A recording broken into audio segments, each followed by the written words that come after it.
Hi. You know, taking photos in low light is always a bit of a challenge. In many cases you need a tripod for stability to shoot at low ISO to keep the noise down and get a quality image. Now if you shoot at higher ISOs, the problem of noise becomes really apparent, and reducing it introduces softening with the noise reduction process itself. In this video I'm going to show you how you can handhold the camera at high ISO and still come out with an image with low noise and no noise reduction blurring. My name's Ken Fisher and this is Livelink Training.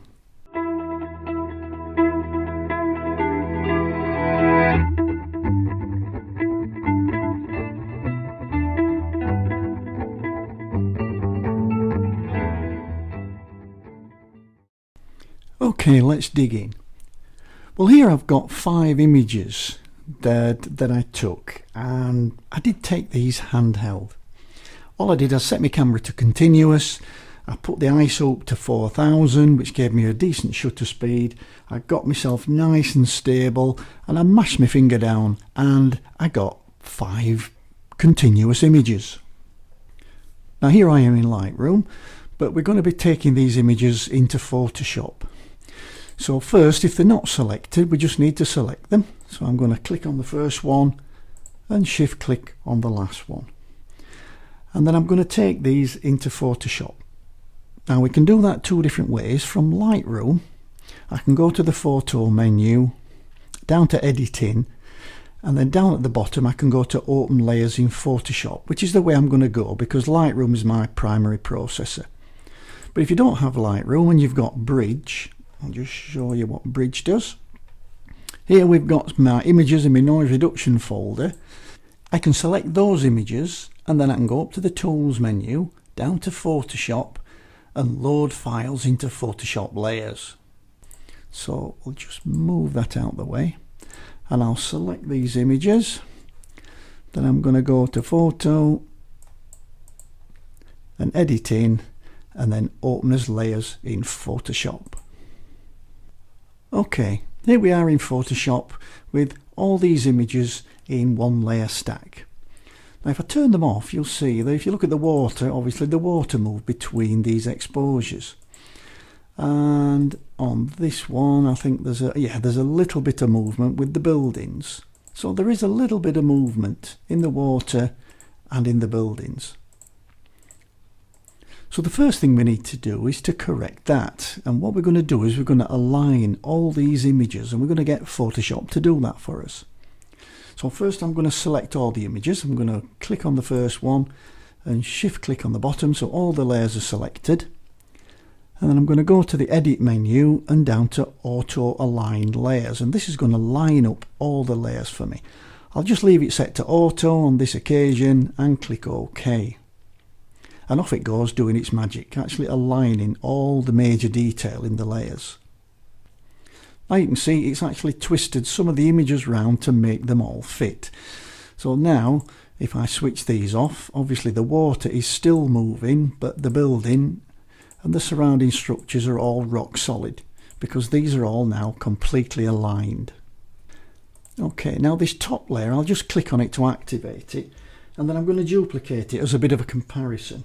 So I'm going to use the keyboard shortcut Control and J, and I'll just call this comparison. And then I'll duplicate that one again, and I'll call that noise reduction.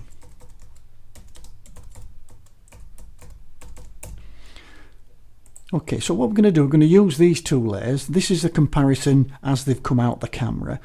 And then I'm going to do a noise reduction on this one just to see, and then we'll be able to compare it with the final result. So let's have a look at that first. We'll look at the comparison and we'll zoom in to say 300%, try and get really close. So there we are, you can see we've got quite a bit of noise going off in this building here at 300%. Okay, so let's do the same with the noise reduction layer. And what I'll do, we'll try a little bit of, let's say, filter and noise and we'll go for reduce noise. And again, we'll put this up to 300% as well so we can see the noise. And then we'll just try, we'll put the strength up, and that's making a little bit of a change. Preserve detail, well, if we have that right down, it gets really blurry, so we can pull that in to preserve a little bit of the detail before it starts sharpening all the noise itself. Colour noise, well, if we take that off, there is a little bit of colour noise, but we'll leave that set to about 40. And then we've got sharpen detail, so let's just move that over a little bit. But as you can see, we're actually sharpening a whole lot of the noise rather than just the detail. So I'll probably bring that to somewhere like that and say, well, that's probably as good as I'm going to get. Okay, so I'll click OK to accept that.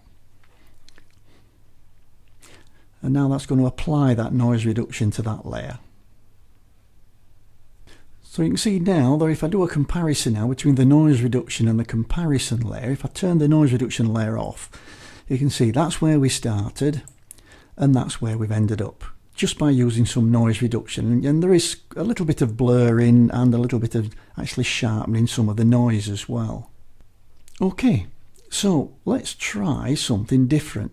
So now with these 5 images that are all aligned, I'm going to select them all, click on the first one, shift click on the last one, and I'm going to convert them to a smart object. So I'm going to go to the flyout menu and I'm going to select convert to smart object. And that's exactly what it's done. You can see that it's now got this little symbol at the bottom, little doohickey, saying that this is a smart object. And all those images are now inside this smart object. Well, this is a little bit where the magic begins, because what I'll do is I'll turn these 2 layers off. So here we've got basically a combination of all those 5 layers, giving us a pretty ropey and noisy picture. But because it's a smart object now, we can go to the layer menu and down to smart objects and down to stack mode. And in this stack mode, there's a couple of really cool filters, basically, the mean and the median. We'll try the median. And if we just wait for a second and see the results. Pow! Well, I think that is pretty cool. Now let's just do a quick comparison. Okay, so that's with our new noise reduction. That's comparing it to the original image, and that is comparing it to the noise reduced image. So let's just close that one down. So we've now got a comparison between noise reduction and our new noise reduction method. Wow, what a difference. I think that is pretty fantastic. Well, how does it do it? Well, I'll try my best to explain. And what it does, because this is a smart object, what it can do is it looks at all 5 of those layers, and it will look at where, on average, every pixel was. So it looks at a pixel which has got noise in it, and it says, well, how many images does this pixel appear on? Well, it appears on them all, but obviously on some of them it won't have noise on. So if 4 out of the 5 don't have any noise on, it says, well, on average it didn't appear on all the images, so we'll just put it with what was the average. So it puts the average amount of pixels in there, and on average there was no noise in it. So that's my pretty non-scientific analysis of how the stack mode works and how the median filter works. It just works on average what was there and what wasn't there.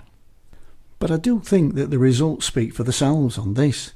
So we've got, with the new noise reduction method here, we've got some nice crisp edges. We've still got a little bit of noise that if you wanted to, you could take it further, but to be honest, I don't think it needs it. I mean, at 300%, that is a pretty cool image.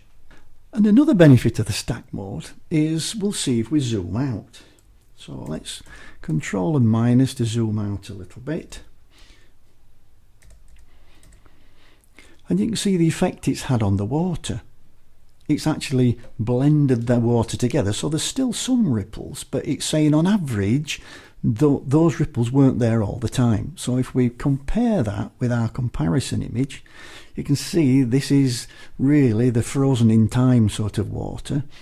But what the stack mode has done, it's evened all that out. So as well as giving us a much reduced noise levels on all the buildings, it's also softened out all the water for us and given us a better looking reflection, in my opinion.